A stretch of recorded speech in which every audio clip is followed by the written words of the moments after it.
Bonjour, nous continuons ce cours sur les simulations géostatistiques en rentrant dans le vif du sujet. Une simulation, c'est quoi? C'est un algorithme qui va chercher à échantillonner la fonction aléatoire. Pour rappel, la fonction aléatoire, c'est l'ensemble des variables aléatoires qui couvrent le domaine d'intérêt et les corrélations entre ces différentes variables. Et la simulation va échantillonner la distribution de l'ensemble de ces variables aléatoires en honorant les corrélations. On parlera de simulation conditionnelle lorsque cette simulation honore les données d'observation figurées sur l'image qui se situe à gauche de l'écran. Alors en préambule, je vais vous parler de Monte-Carlo et de son casino. Alors pourquoi parler du casino de Monte-Carlo? Parce qu'en fait, le nom de simulation de Monte-Carlo, c'est le nom qui a été donné par Ulam et von Neumann dans les années 40. Ils travaillaient sur le projet Manhattan, sur les simulations de réactions nucléaires. Et ils ont donné un nom de code à leur méthode de simulation qui correspondait à ce qu'on pouvait faire pour simuler les résultats de jeux de hasard.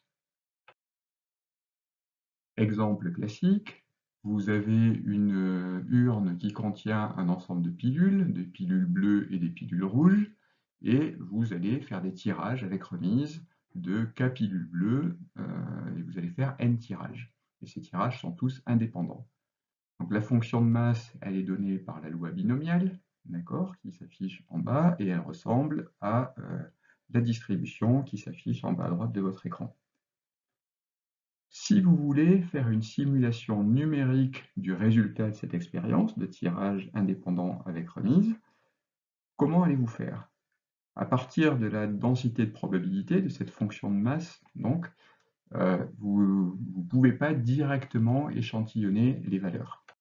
Donc, dans ces cas-là, on va utiliser un tirage de Monte-Carlo qui va travailler sur la loi cumulée, la fonction de répartition, donc la CDF discrète, la Cumulative Density Function discrète, et on va tirer aléatoirement des nombres dans une loi uniforme entre 0 et 1. Donc ça, c'est quelque chose qui est classiquement réalisable avec des générateurs de nombres aléatoires.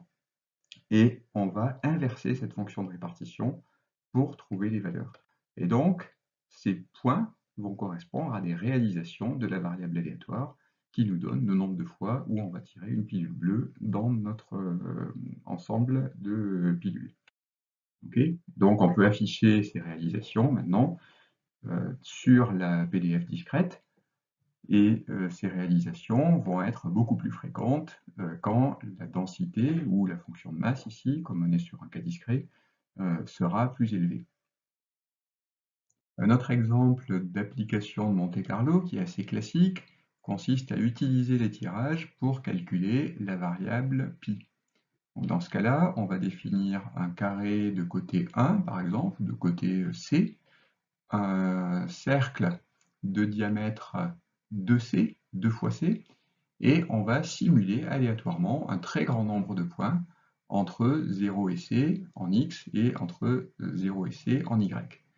Et pour chacun de ces points, on va regarder s'il tombe à l'intérieur du cercle ou s'il tombe à l'extérieur du cercle.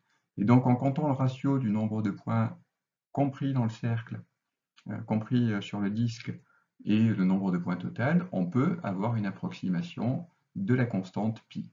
Alors si on fait ça un très très grand nombre de fois, des millions, voire des milliards de fois, on va avoir une approximation relativement précise de cette constante. Donc ça illustre l'utilisation des variables de Monte-Carlo qui sont d'échantillonner des distributions compliquées pour agréger les résultats. On va obtenir des réalisations de distributions compliquées, on va faire des calculs ou appliquer des algorithmes sur ces réalisations et on va pouvoir agréger les résultats. Et c'est ça qu'on va faire en simulation stochastique ou simulation géostatistique. Donc le but des méthodes de simulation stochastique, c'est de générer des réalisations. Une réalisation, ça sera un échantillon de la fonction aléatoire. D'accord ? Et cette réalisation va respecter les caractéristiques de la fonction aléatoire, et en particulier le modèle de variabilité spatiale, mais aussi l'histogramme.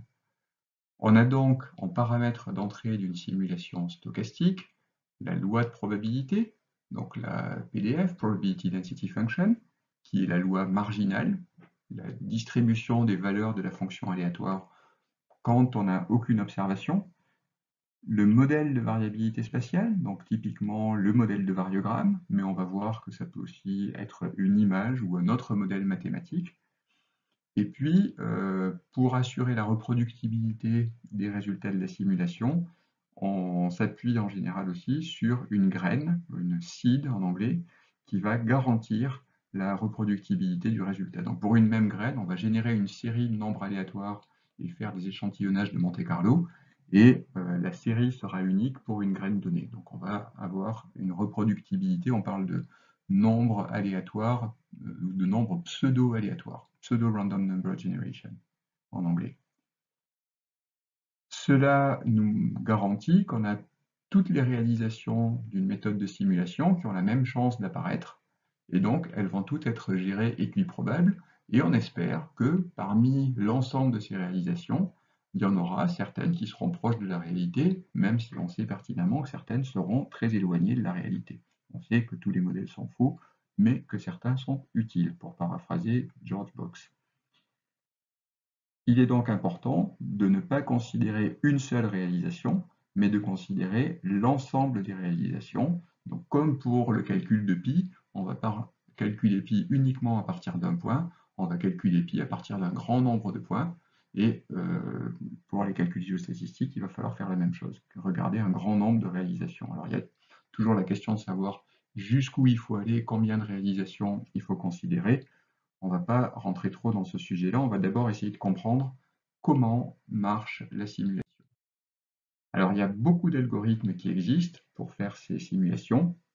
Je vous ai mis une liste ici des principaux algorithmes pour les variables continues ou pour des variables catégorielles. Vous avez les bandes tournantes, vous avez les simulations séquentielles sur lesquelles on va revenir, vous avez des méthodes spectrales qui passent dans l'espace de Fourier et qui simulent différentes amplitudes de différentes gammes de fréquences pour obtenir des champs aléatoires. Vous avez des approches multipoints pour des variables continues. Et puis, pour les variables catégorielles, je vous ai mis une liste ici, ça sera l'objet du dernier PowerPoint de ce cours sur les simulations, donc on va y revenir. Prenons l'exemple des simulations séquentielles gaussiennes. Notre objectif est d'échantillonner la fonction aléatoire qui, mathématiquement, est une fonction continue. On s'intéresse à la variable aléatoire z, quelle que soit la position x. Dans la pratique, comme pour le crigeage et comme pour la majorité de ce qu'on a vu jusqu'à présent, on travaille sur une fonction aléatoire qui est discrétisée, c'est-à-dire qu'on considère les valeurs de la variable aléatoire en un nombre fini de points x ou en un nombre fini de mailles ou de cellules d'un modèle ou de pixels d'une image. Donc c'est ce qu'on va appeler Z1, Z2, Z3, Zn. Et parmi ces différentes valeurs, on a des valeurs connues, que j'ai notées ici ZA et ZB, et des valeurs inconnues qu'il va donc falloir chercher à simuler. Au niveau des valeurs connues, si on n'a aucune incertitude, on va vouloir honorer exactement ces valeurs-là. Comment va-t-on échantillonner cette loi? Donc on a une loi multivariée. À chaque fois que j'écris ZI, en fait, c'est un événement statistique. Ce qui m'intéresse, c'est la probabilité que la variable ZI soit égale à une certaine valeur. Donc, comment est-ce que je vais échantillonner cette distribution? Je vais faire une décomposition de la loi jointe de l'ensemble de toutes les variables prises en même temps en une série de distributions conditionnelles. Donc je vais regarder la loi jointe de tous les ZI de 1 à n en fonction des valeurs, en fonction des données ZA et ZB. Et cette distribution, je peux la décomposer en prenant une valeur, disons Zn, et je vais donc regarder la loi jointe des variables Z1 à Zn-1, sachant Zn, et Za et Zb, et ça, d'après la formule des probabilités conditionnelles, il faut le multiplier par la loi de Zn, sachant Za et Zb, pour obtenir ma distribution multivariée de tous les Zi.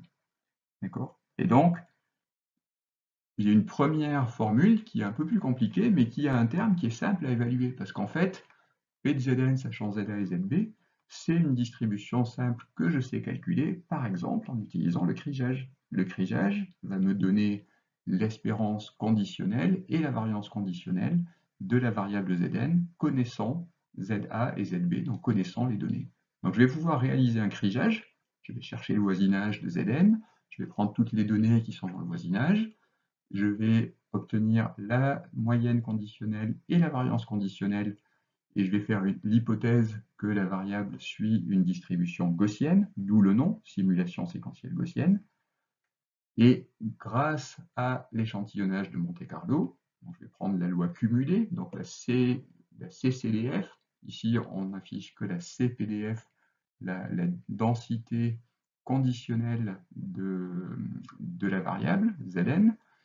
En prenant la CCDF, la densité cumulée de la variable Zn, on peut tirer une valeur aléatoire entre 0 et 1, obtenir une réalisation de cette distribution et l'écrire ou initialiser le pixel correspondant si on fait une simulation sur une image. Et on peut continuer notre décomposition en loi conditionnelle. Une fois qu'on a simulé Zn, on va prendre Zn-1, sachant Zn plus les données, et de proche en proche, on va continuer à faire des crigeages, faire des tirages dans cette loi de probabilité conditionnelle, et continuer notre décomposition jusqu'à ce qu'il ne reste plus qu'une seule valeur non connue qui va être tirée en fonction de toutes les valeurs qu'on a simulées précédemment et des données. Et on aura ainsi rempli notre grille. Il y a quand même quelques précautions à prendre sur cet algorithme. La première précaution concerne l'ordre de parcours. En effet, si on commence toujours par Zn, on va toujours être influencé par les points de données les plus proches de Zn. Et donc, localement, on va toujours tirer dans la même loi conditionnelle au démarrage de la simulation. Et ça, de proche en proche, ça risque d'influencer les résultats. Donc, ce qui est fait classiquement en simulation séquentielle gaussienne, c'est qu'il y a une permutation aléatoire des edits pour chaque réalisation. En d'autres termes, on numérote aléatoirement les cases, ce qui revient à parcourir la grille en ordre aléatoire pour faire les différents tirages de Monte-Carlo, pour avoir quelque chose qui soit parfaitement indépendant de l'ordre du tirage. Le deuxième problème, il est que bien souvent, on n'a pas affaire à des variables qui ont une distribution gaussienne. Donc si vous avez un histogramme sur les données qui est assez éloigné d'une distribution gaussienne, comme c'est le cas ici, comment allez-vous faire? Parce que quand vous faites le crigeage, vous tirez dans une loi conditionnelle de distribution qui, elle, est gaussienne. Alors, première option, vous changez d'algorithme. Il y a un algorithme qui s'appelle la simulation séquentielle directe et qui marche pour des distributions non gaussiennes. Deuxième option, si vous tenez à appliquer une simulation séquentielle gaussienne, en fait, vous pouvez faire une approximation, c'est-à-dire que vous pouvez faire une transformation univariée de chaque variable. Vous transformez, quelque part, vous simulez une variable y et non plus une variable z à l'intérieur de votre grille. Cette variable y, elle a une distribution gaussienne, donc vous transformez toutes vos valeurs de z au niveau des données en valeurs équivalentes dans une distribution gaussienne. Ça s'appelle une anamorphose gaussienne. Vous faites ça avant la simulation. Vous simulez les variables y partout dans la grille, et une fois que vous avez fini, vous faites la transformation inverse pour retrouver les valeurs de z correspondant aux valeurs simulées de y. Quelques mots sur cette anamorphose gaussienne qui nous permet de transformer une distribution quelconque à gauche, ici un histogramme, en une distribution gaussienne centrée réduite à droite. Pour chaque valeur z de la distribution initiale, on va travailler avec la loi cumulée. Donc on va regarder l'histogramme cumulé si on travaille avec un nombre fini d'échantillons, on n'est pas dans une densité continue. On va travailler avec donc, cet histogramme cumulé, et pour la valeur z que l'on cherche à transformer, on va chercher l'image dans la loi cumulée, que j'appelle ici CDF-1. Donc c'est la réciproque de la variable z pour la fonction de répartition de notre variable. On connaît en fait analytiquement la valeur de y correspondant à cette valeur de réciproque CDF-1 de z. D'accord? Et donc, avec ça, on a une transformation bijective entre la variable z et la variable y. Et donc, c'est ça qu'on va appliquer avant de faire la simulation séquentielle gaussienne et appliquer en sens inverse une fois qu'on aura fait la simulation séquentielle gaussienne. C'est l'algorithme de simulation séquentielle qui va réaliser cette opération automatiquement. Alors un exemple en une dimension d'un ensemble de réalisation séquentielle gaussienne est illustré ici. Les points noirs correspondent aux données et les différentes courbes rouges correspondent aux réalisations. Les longueurs d'onde de variation de ces courbes sont complètement contrôlées par le modèle de variogramme qu'on a mis en entrée de la simulation. Ici, j'ai pris le modèle de variogramme correspondant au nuage dans la direction horizontale, donc dans la direction X. En deux dimensions, même chose, simulation séquentielle gaussienne sur les données issues du nuage, et vous voyez défiler l'ensemble des variations. Au niveau de chaque point de données, les valeurs sont exactes, donc les couleurs correspondent, le niveau de grille correspond exactement au niveau de grille mesuré sur l'image de référence, et vous voyez donc la variabilité qui apparaît d'une réalisation à une autre quand on échantillonne la fonction aléatoire considérée. Il existe d'autres types de méthodes de simulation, par exemple des méthodes multipoints. Ici, il s'agit de filter sim, qui s'appuient sur une image de référence. Donc ici, j'ai pris l'image de référence du nuage et qui vont générer des simulations plus réalistes qui vont s'appuyer sur les statistiques calculées sur l'image. Donc vous voyez ici que vous avez un aspect qui ressemble plus aux données du nuage, mais là encore, on a un conditionnement parfait aux données, c'est-à-dire qu'on honore exactement les données d'observation. En résumé, on a parlé dans cette séquence de simulation séquentielle gaussienne. Alors, ce n'est pas nécessaire de retenir tous les détails de la simulation, mais souvenez-vous juste qu'on simule les valeurs séquentiellement dans les positions de la grille en ordre aléatoire. Et ce qui est plus important, c'est de se souvenir que toutes les méthodes de simulation obtiennent des échantillons, des réalisations d'une fonction aléatoire à partir des caractéristiques statistiques de cette fonction aléatoire, à savoir la distribution non conditionnelle de l'ensemble des variables, le modèle de variabilité spatiale de la fonction aléatoire, en général le variogramme pour la géostatistique classique, et un nombre, qui est une graine qui assure la reproductibilité des résultats. Il existe un très grand nombre de méthodes de simulation qui s'appuient toutes sur différents modèles de fonctions aléatoires sous-jacentes ou différents algorithmes pour obtenir les réalisations. On n'est pas rentré dans les détails, mais c'est important de savoir qu'il y a une grande diversité d'approches qui existent, que vous pourrez découvrir plus tard. Dernier point très important, il ne faut pas considérer une seule réalisation quand on analyse les résultats d'une simulation. C'est comme si on regardait les probabilités de tirage de dés à partir d'un seul tirage. Il faut toujours réaliser plusieurs tirages aléatoires, un très grand nombre, pour réussir à tirer des conclusions qui soient robustes. J'en profite pour vous dire un mot sur les incertitudes. Les incertitudes sont traduites par les variations entre les réalisations. D'une réalisation à une autre, on n'a pas toujours les mêmes résultats, donc c'est un moyen de mesurer les incertitudes.